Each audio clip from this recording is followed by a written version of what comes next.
स्वागत है आपका self study classes with Sumit Jain YouTube channel में। तो सभी साथी आ जाएं, एक बार जल्दी से सेल्फ स्टडी क्लासेस का ऐप डाउनलोड कर लें। ठीक है, आपको ऐप डाउनलोड कर लेना है दोस्तों। प्ले स्टोर में जाकर के सेल्फ स्टडी क्लासेस का सभी साथियों को ऐप डाउनलोड करना है। और सेल्फ स्टडी क्लासेस के अलावा दोस्तों आपके लिए हिंदी साहित्य का एक स्पेशल ऐप बनाया गया, हिंदी साहित्य का ऐप।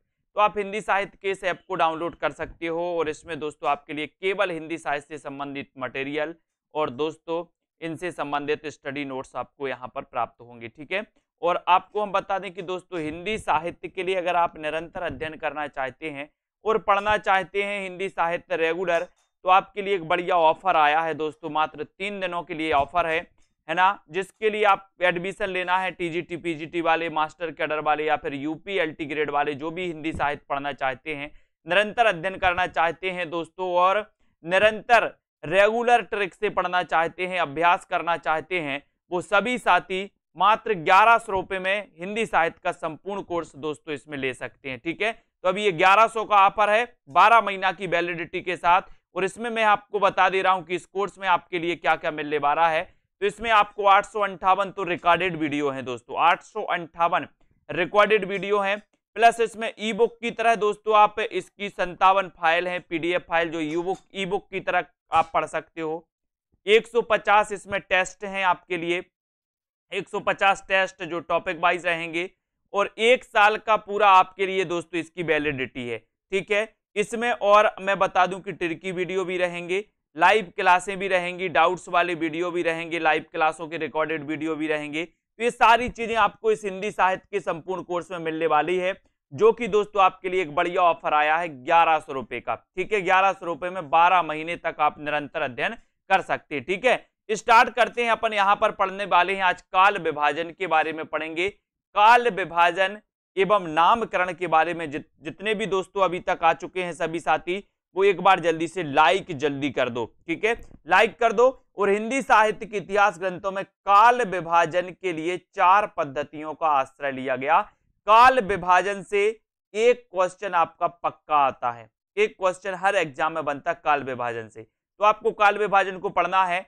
प्रथम पद्धति में साहित्य इतिहास का विभाजन 4 युगों या कालखंडों में किया गया, आदिकाल, भक्तिकाल, रीतिकाल और आधुनिक काल के रूप में। आचार्य शुक्ल और नागरी प्रचारणी सभा के साहित्यकारों में दोस्तों इसे अपनाया। आचार्य शुक्ल ने, कभी अगर आपसे पूछा जाएगा कि आचार्य शुक्ल ने हिंदी साहित्य के इतिहास को कितने कालखंडों में बांटा है, तो 4 कालखंडों में बांटा है दोस्तों। अब आपको उन 4 कालखंडों के नाम बताना है, जल्दी से बताइए 4 कालखंडों के नाम। द्वितीय पद्धति में देखें तो केवल 3 युगों की कल्पना की गई, आदिकाल, मध्यकाल और आधुनिक काल। जैसे गणपति, चंद्रगुप्त और भारतीय हिंदी परिषद के इतिहास में दोस्तों इसी प्रकार का अनुसरण किया गया। उसके बाद तीसरी पद्धति की बात करें तो इसमें विधा क्रम से किया जाता है और इसमें समस्त साहित्य का एक साथ अध्ययन करने की दोस्तों अपेक्षा कविता तथा गद्य साहित्य की विविध विधाओं के इतिहास का वर्गीकरण या विवेचन दोस्तों प्रस्तुत किया गया। तो ये अनेक प्रकार से, अलग अलग प्रकार से काल विभाजन की पद्धतियों को अपनाया गया।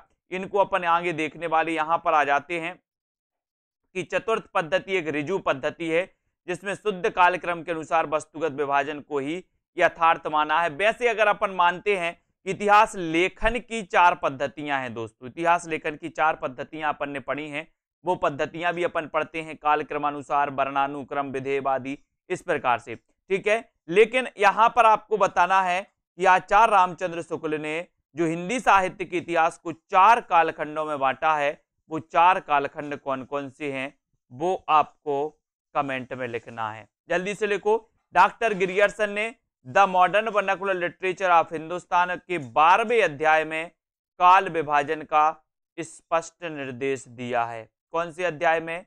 12वें अध्याय में।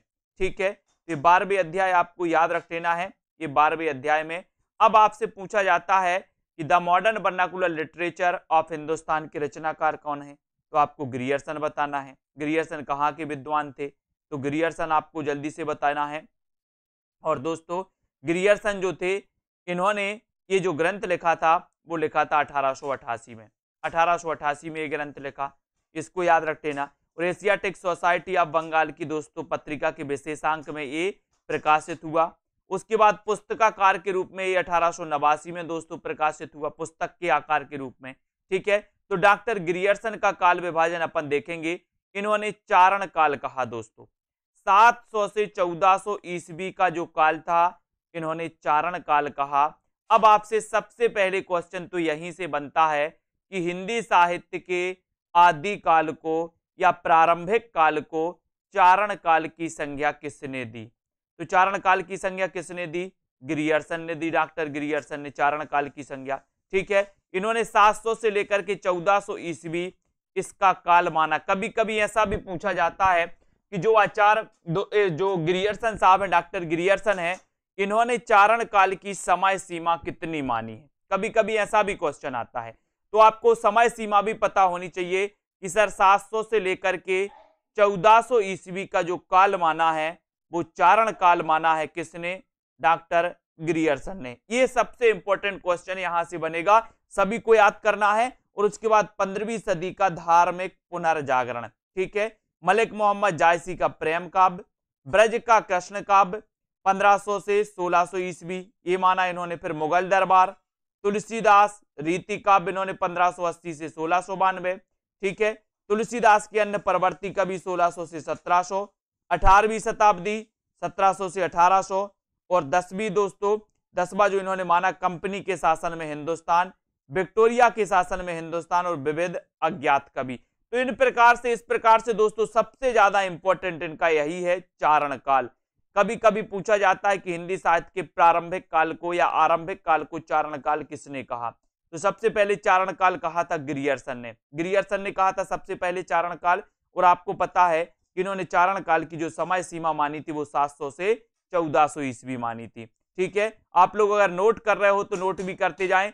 मिश्र बंधुओं का काल विभाजन दोस्तों अपन देखते हैं। यहां कैसेट फंसती है दोस्तों, यहां कैसेट फंसती है। आपने देखा होगा कि कई किताबों में आपको प्रारंभिक काल मिल जाता है कि हिंदी साहित्य के आदि काल को या आरंभिक काल को दोस्तों मिश्र बंधुओं ने क्या नाम दिया? तो आपको कई पुस्तकों में प्रारंभिक काल मिल जाता, जो कि गलत है। प्रारंभिक काल नाम दिया था किसने? गणपति चंद्रगुप्त ने। हिंदी साहित्य के दोस्तों प्रथम काल को जो प्रारंभिक काल नाम दिया था वो गणपति चंद्रगुप्त ने किया था। ये यहाँ पर मिश्र बंधुओं का दिया है और इसी में बहुत सारे लोग कंफ्यूज होके गलत कराते हैं। तो प्रारंभिक काल नाम दिया था गणपति चंद्रगुप्त ने, और आरंभिक काल नाम जो दिया था वो किसने दिया था? आरंभिक काल नाम दिया था मिश्र बंधुओं ने। क्योंकि मिश्र बंधु कितने भाई थे? बोले सर 3 भाई थे, और ये तीनों भाई आरंभ से साथ में रहे, इसलिए मिश्र बंधुओं ने दोस्तों हिंदी साहित्य के प्रथम काल को आरंभिक काल नाम दिया। तो यहाँ प्रारंभिक ना करके यहाँ आरंभिक करना है। आरंभिक काल नाम दिया था मिश्र बंधुओं ने और प्रारंभिक नाम दिया था गणपति चंद्रगुप्त ने। अब कभी कभी ऐसा भी पूछा जाता है कि मिश्र बंधुओं ने जो आरंभिक काल का समय माना वो संवत 700 से 1444 तक का जो काल है इन्होंने आरंभिक काल माना। ये सबसे ज्यादा पूछा जाता है। ठीक है, फिर इन्होंने माध्यमिक काल माना दोस्तों संवत 1445 से 1680। ठीक है, ये याद रखो। अलंकृत काल, ये भी मोस्ट इंपॉर्टेंट है दोस्तों।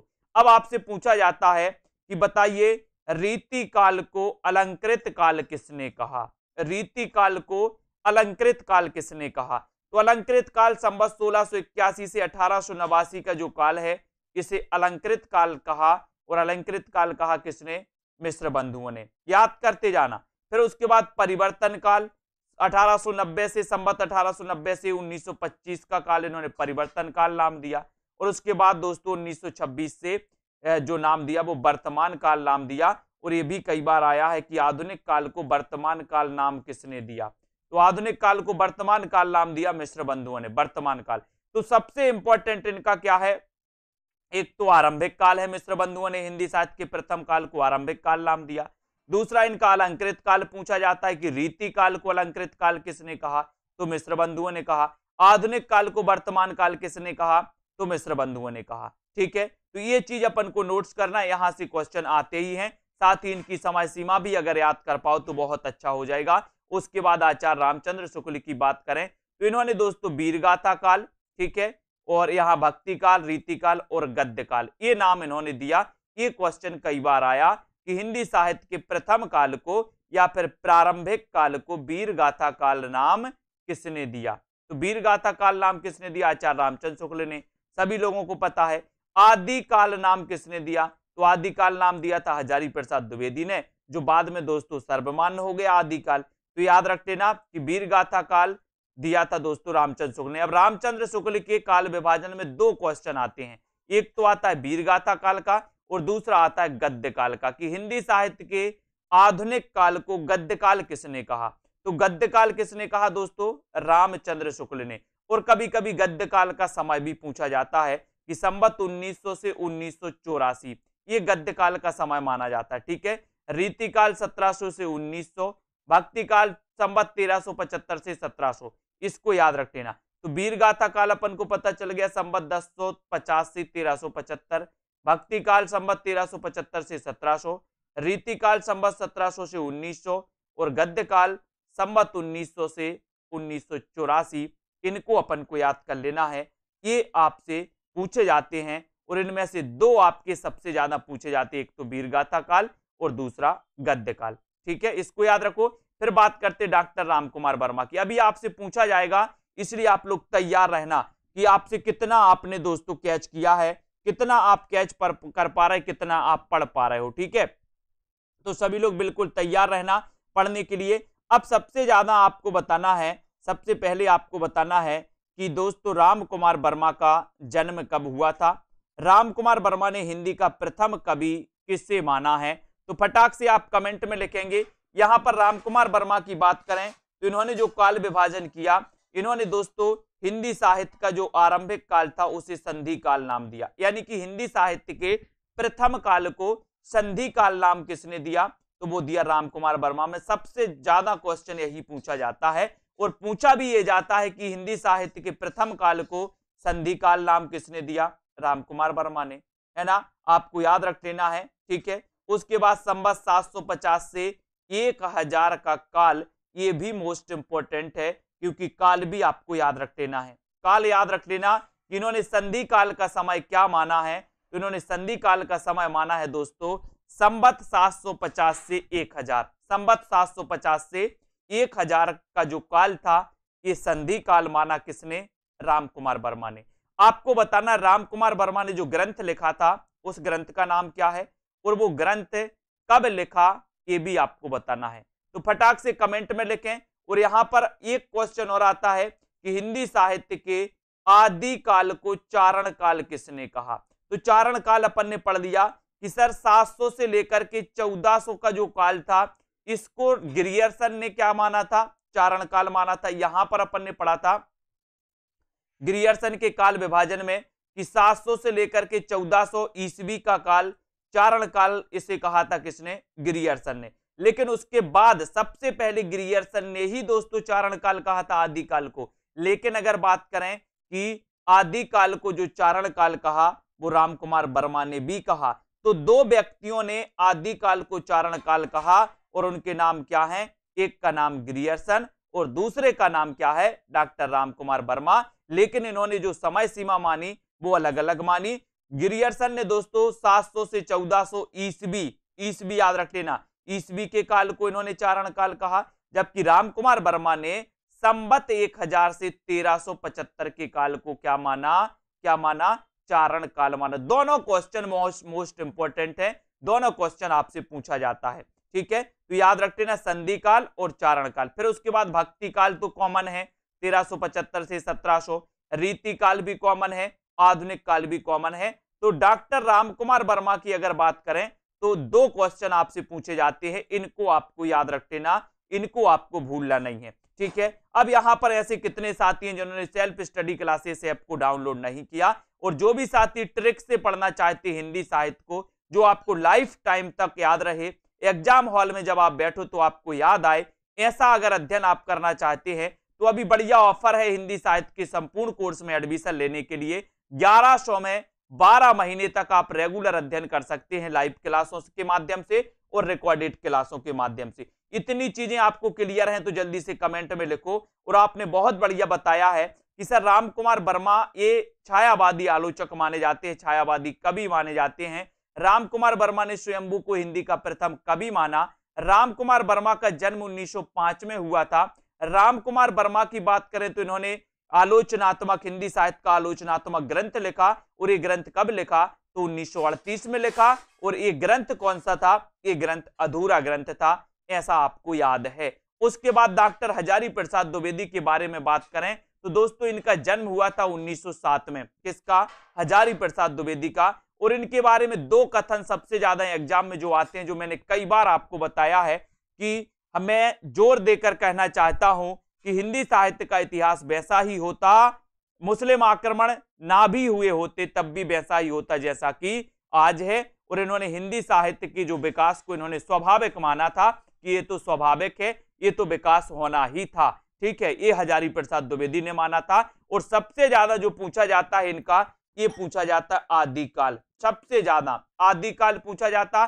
तो आप कोई याद रखो या ना रखो, इन तीनों को याद रखो या ना रखो, ये आदिकाल आपको याद रख लेना है, क्योंकि हजारी प्रसाद द्विवेदी ने हिंदी साहित्य का आदिकाल नामक एक ग्रंथ लिखा था 1952 में दोस्तों। ठीक है, तो यहां पर अपन को याद रख लेना है कि आदिकाल आपसे पूछा जाता, सबसे पहला क्वेश्चन तो यही आता है कि हिंदी साहित्य के दोस्तों प्रथम काल को या आरंभिक काल को आदिकाल की संज्ञा किसने दी।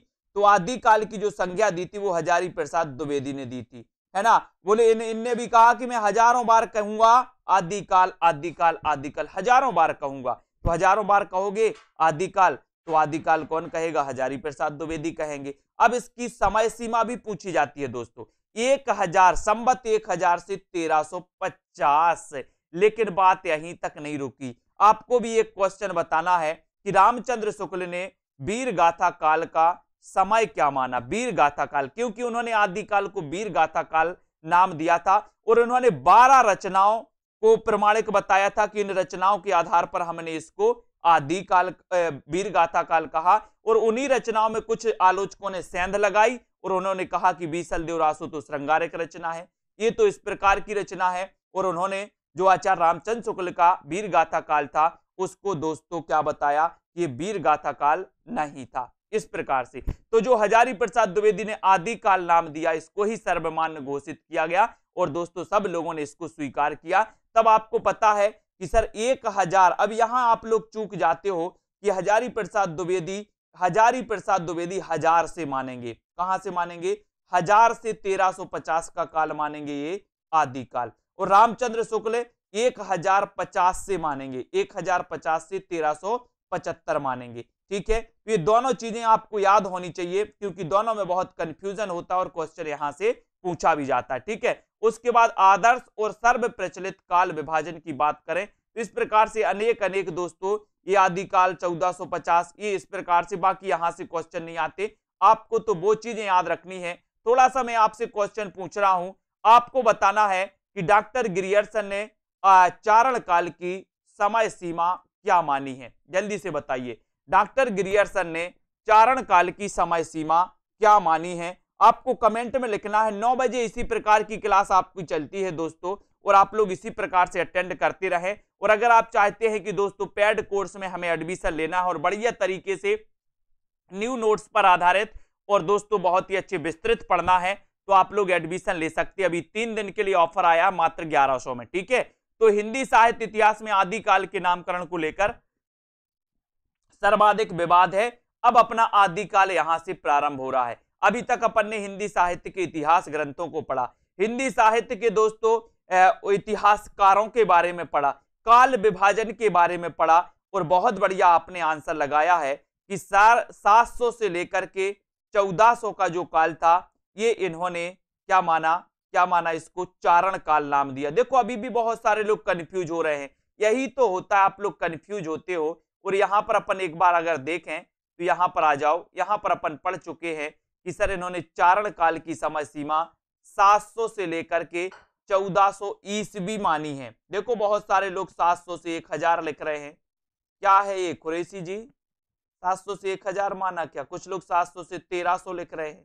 पढ़ते जा रहे रामदयाल सिंह जी, पढ़ते जा रहे, आगे पाठ और पीछे सपाट, बहुत बढ़िया। तो तो यहां पर अपन को याद करना है कि डॉक्टर ग्रियर्सन ने जो चारण काल की समय सीमा मानी वो 700 से 1400 ईसवी मानी। ईसवी और संवत में भी आपको ध्यान रखना है, ईसवी मानी, ठीक है।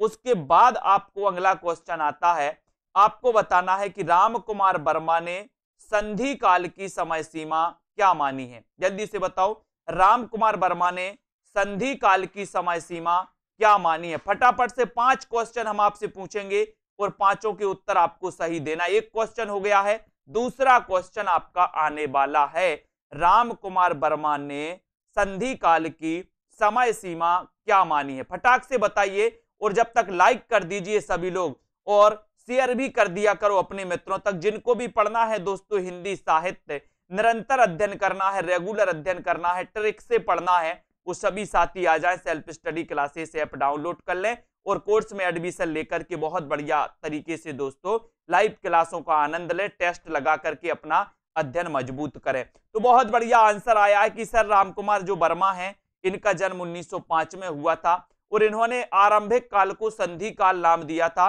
और संधि काल की अगर बात करें तो संधि काल अगर बात करें दोस्तों तो संधि काल यानी कि 750 से लेकर के 1000 का जो काल है, 1000 का काल है, इसे क्या दिया इन्होंने, संधि काल नाम दिया। किसने?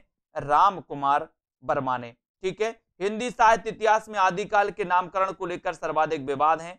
मिश्र बंधुओं ने इसे आरंभिक काल, देखो यहां पर आ गया ना, वहां पर गलत छप गया था कि मिश्र बंधुओं ने इसे आरंभिक काल, डॉक्टर ग्रियर्सन ने इसे चारण काल, आचार्य शुक्ल ने इसे वीरगाथा काल, डॉक्टर हजारी प्रसाद द्विवेदी ने इसे आदिकाल, राहुल सांकृत्यायन ने इसे सिद्ध सामंत युग, रमाशंकर शुक्ल रसाल ने इसे क्या कहा दोस्तों, जयकाल, और डॉक्टर मोहन अवस्थी ने इसे आधार काल कहा।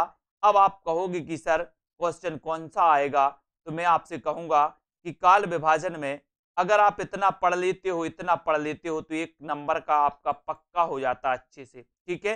तो यहां पर मैं आपको याद करवा रहा हूं कि मिश्र बंधु आरंभ से साथ में रहे तो मिश्र बंधुओं ने आरंभिक काल नाम दिया, ठीक है। ग्रियर्सन बोले चारण काल, तो चरणों में गिरे, चरणों में गिरे, तो चरणों में गिरे, तो चरणों गिरे से ग्रियर्सन और चारण से चारण काल, ठीक है। आचार्य रामचंद्र शुक्ल की बात करें तो शुक्ल तो वीर पुरुष थे, राम भी वीर पुरुष थे, तो वीरगाथा काल किसने नाम दिया, आचार्य शुक्ल ने।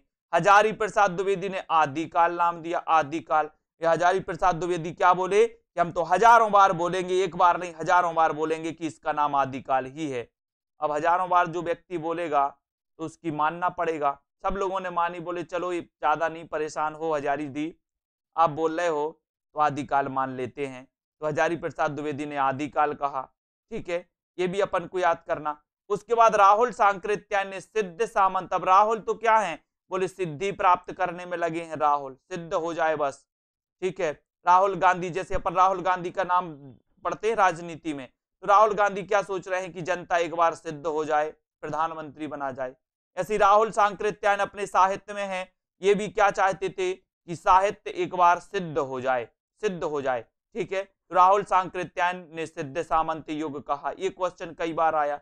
डॉक्टर रमाशंकर शुक्ल रसाल ने बात करें तो जयकाल।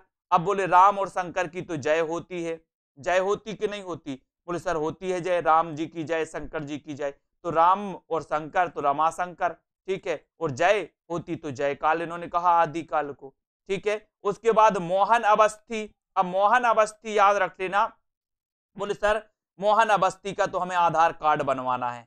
आधार कार्ड किसका बनवाना, सबका बनवाओ भैया।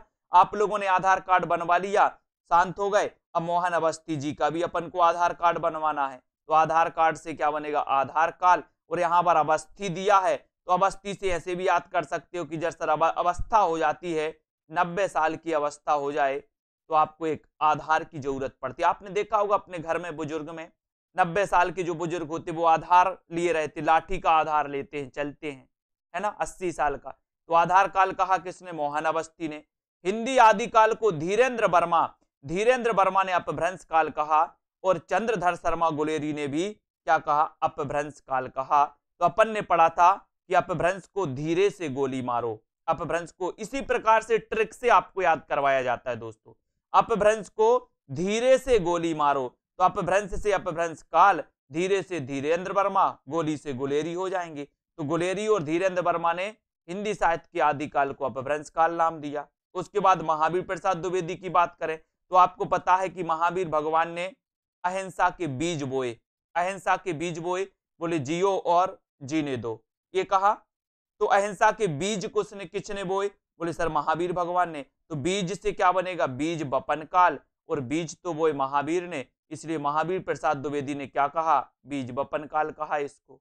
ठीक है। उसके बाद गणपति चंद्रगुप्त। अब गणपति से क्या होता है? श्री गणेश, श्री गणेश करते ना। अब कोई भी काम प्रारंभ होता है तो जब प्रारंभ होता है, प्रारंभ करते तो अपन क्या बोलते? श्री गणेश करो, श्री गणेश करो, है ना।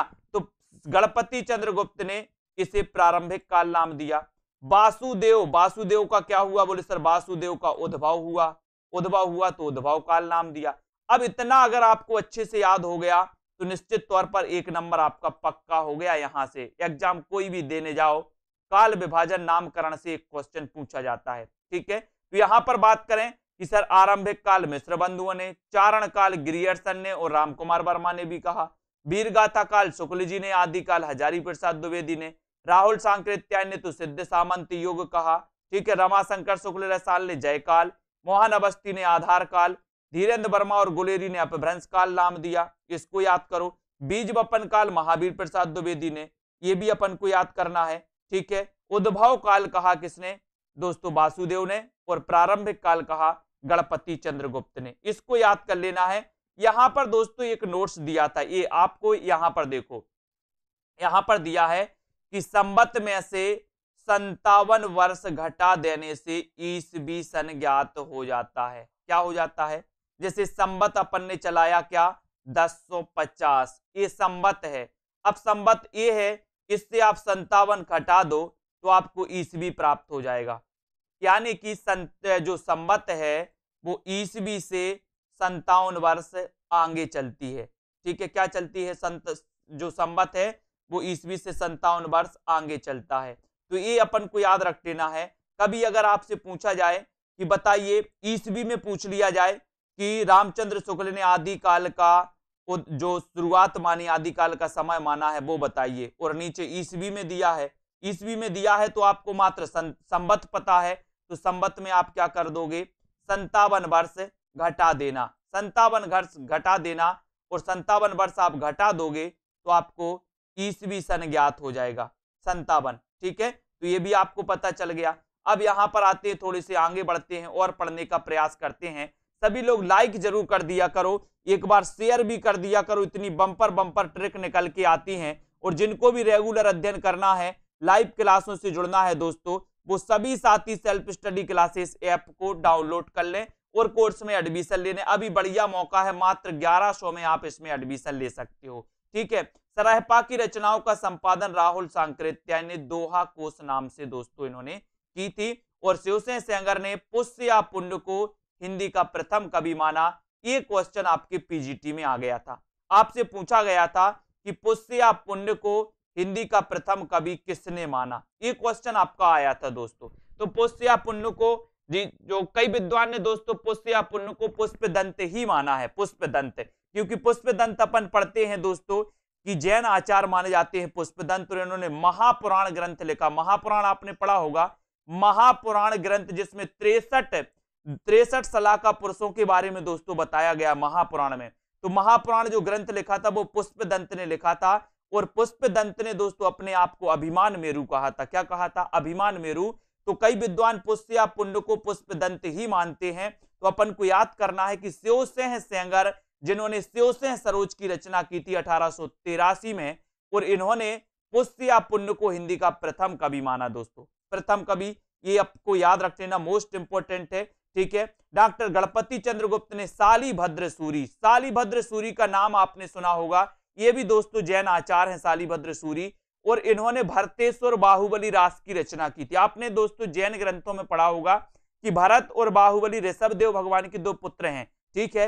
अब 2 पुत्र हैं तो इन्होंने भरतेश्वर बाहुबली रास, रास काव्य धारा चलती थी। आपने जैन देखा होगा दोस्तों, एक क्वेश्चन आता है कि बताइए सबसे ज्यादा चरित्र काव्य किस साहित्य में लिखा गया, तो जैन साहित्य में सबसे ज्यादा चरित्र काव्य लिखा गया। और चरित्र काव्य में आपने देवसेन का नाम सुना होगा, देवसेन की रचना पढ़ी होगी श्रापकाचार। श्रापकाचार दोस्तों हिंदी की प्रथम रचना मानी जाती है।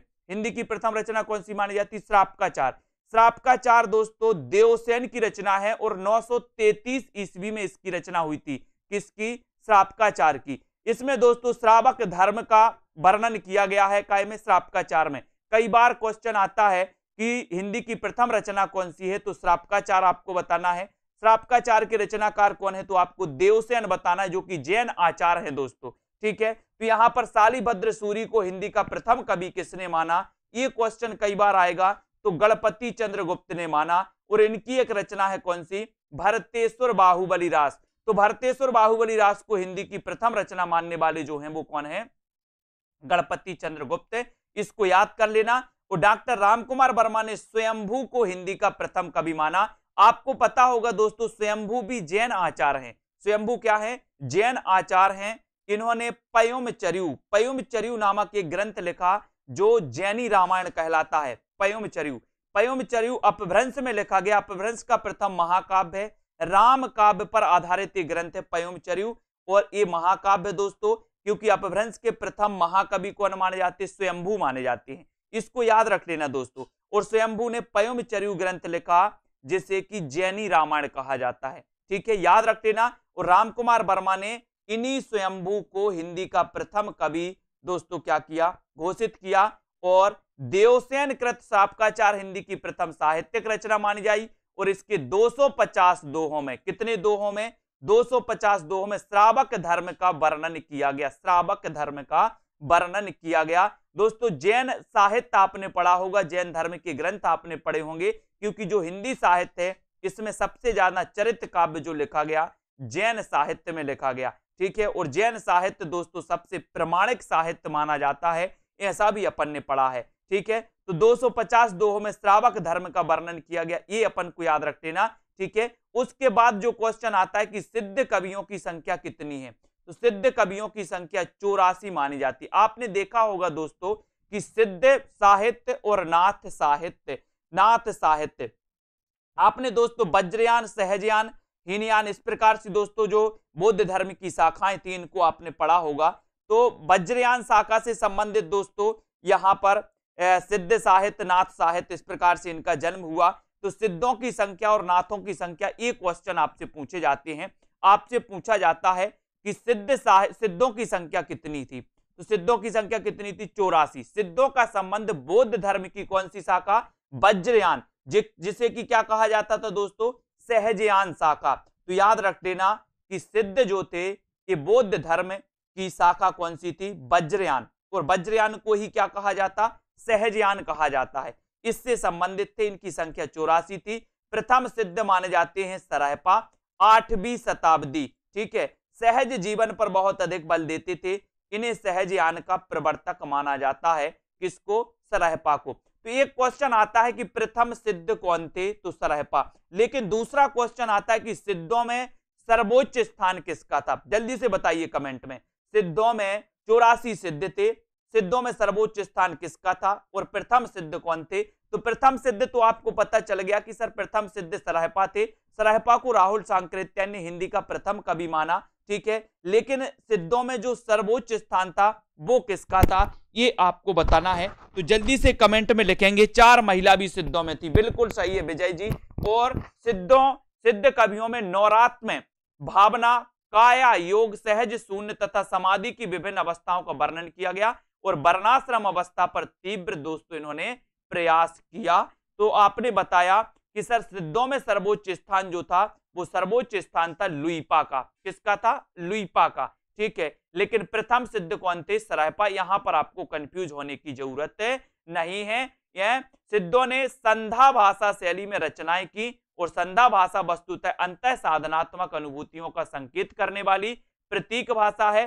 कबीर आदि निर्गुण संतों की इसी भाषा शैली को उलटवासी कहा गया, कबीर को। ठीक है, तो आपसे पूछा जाता है कई बार कि सिद्धों ने किस भाषा शैली में रचनाएं की, तो आपको संध्या लगाना है। और इसी को दोस्तों आचार्यों ने संध्या भाषा भी कहा। संध्या भाषा, संध्या या संध्या भाषा। ठीक है, संध्या है संध्या भाषा शैली।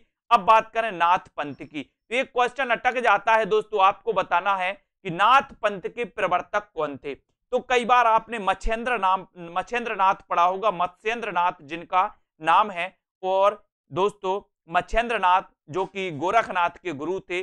कई बार क्वेश्चन आता है और कई बार आप डाउट्स में पड़ जाते हो, लेकिन आज आपको डाउट्स में नहीं पड़ना, क्योंकि दोस्तों नाथ संप्रदाय के प्रवर्तक कौन थे, गोरखनाथ, और सिद्ध संप्रदाय के प्रवर्तक कौन थे, सरहपा।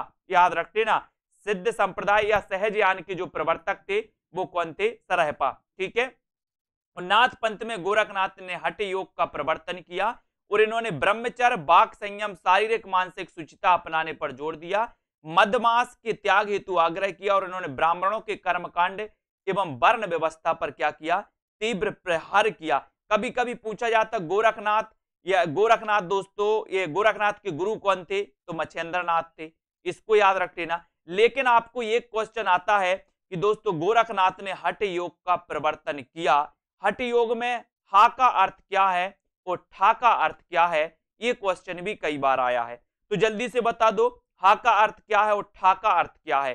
कौन कौन ऐसे साथी हैं जिन्होंने self study classes app download नहीं किया और दोस्तों अभी तक कोर्स में एडमिशन नहीं लिया, 3 दिनों के लिए मात्र 1100 रुपए ये दोस्तों आपको पेड करना है और 12 महीने तक आप निरंतर अध्ययन इसमें कर सकते हो। ठीक है। तो गोरखनाथ नाथ पंथ के प्रवर्तक हैं, नाथों की संख्या कितनी है, 9 मानी जाती है, ना से नाथ, ना से 9।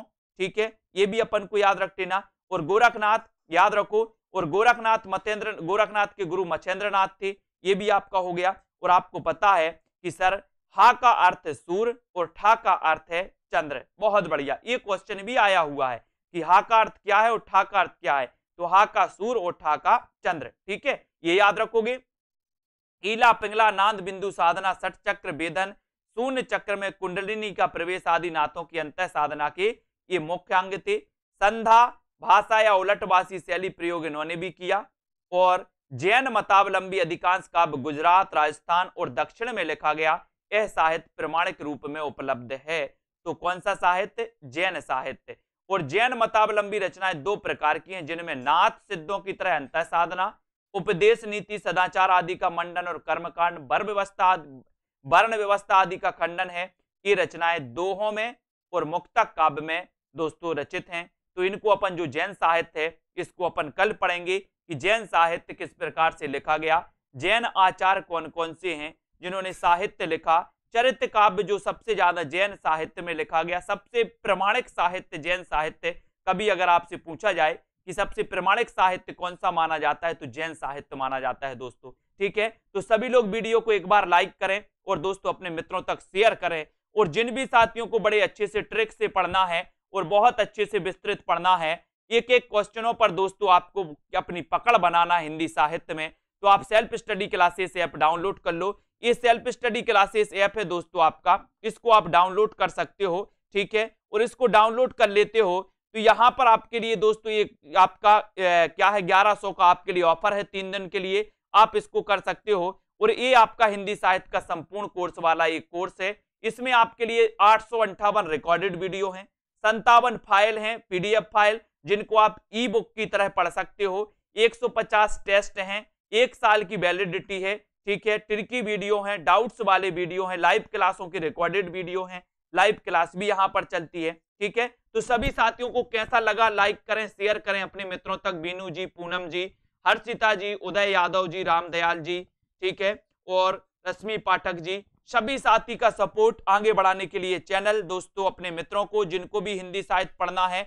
और मैं तो कहता हूं कि 1 दिन में, 1 महीने, 2 महीने में आपका सिलेक्शन नहीं होता। आप निरंतर अध्ययन जारी रखिए, हिंदी साहित्य की पकड़ इतनी मजबूत कर लीजिए कि दोस्तों आप भी पढ़ाने की क्षमता आप में आपके अंदर आ जाए कि अब हम भी हिंदी साहित्य पढ़ा सकते हैं। जब आपके अंदर ऐसी भावना आ जाए, ऐसी चीजें आपको अंदर से लगने लगे, तब समझ लेना कि अब आपका सिलेक्शन पक्का है। ठीक है, संजय पाठक जी, जसवंत जी, रेखा त्रिपाठी जी, सभी साथियों को धन्यवाद। लाइक शेयर करते रहें आज की इस वीडियो के लिए दोस्तों। बस इतना ही, आपको सेल्फ स्टडी क्लासेस डाउनलोड करना है, अपने मित्रों तक डाउनलोड दोस्तों करवाना है। और इस कोर्स में जिनको भी एडमिशन, या जो पुराने साथी हैं जिनका सब्सक्रिप्शन समाप्त हो गया है, वो जल्दी से सब्सक्रिप्शन ले लें। 1 दिसंबर से अपन नया बैच स्टार्ट करेंगे, पेड क्लास में, उसमें 1 दिसंबर से आप नए तरीके से यानी कि दोस्तों शुरुआत से पढ़ने का मौका हासिल करेंगे। फिर से बहुत अच्छे से पढ़ने का आपका अनुभव होगा और पकड़ आपकी बनेगी जितेंद्र कुमार जी, ठीक है। मीनाक्षी, रेखा त्रिपाठी, प्रतिमा जी, VK सिंह जी, राजेंद्र कुमार जी, सभी साथियों को धन्यवाद।